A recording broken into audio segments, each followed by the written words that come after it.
Hey guys and girls, it's Russ from russhowpti.com. Today's quick video before I head off to work is discussing buying supplements on a budget. A lady in my gym was asking me the other day, she said, Russ, if you could only afford to buy one type of supplement, what would you buy?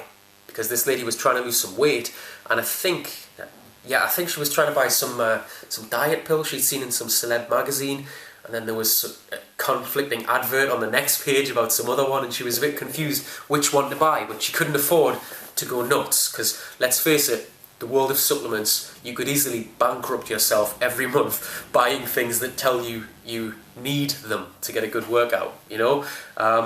So my first piece of advice to this lady was, you know what, if you're physically struggling to afford a supplement, don't buy it. At the end of the day, a lot of people place too much emphasis on supplements and what they can do, but if you look back to before we had all these great supplements available to us, people could build fantastic physiques just through having a good diet and working out right.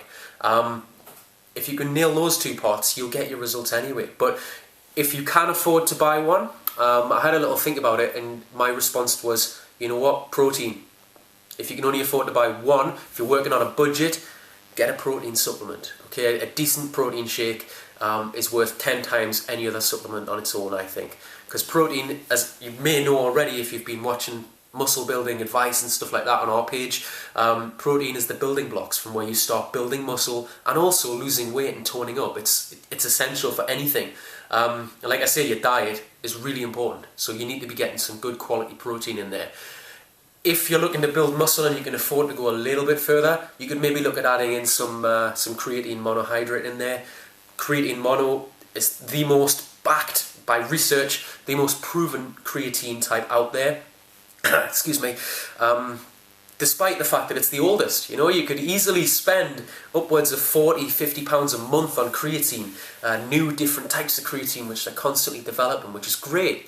But if you want something which is backed by science, you've got to go all the way back to the really old one, creatine mono, which, because of all these new developments, the price of mono has been pushed right down. You can pick it up for next to nothing now. So yeah, that's what I would do if you're wanting to build strength. But if you're just wanting sort of weight loss in general, toning up, an absolute must is just get a protein supplement and you can go from there, okay?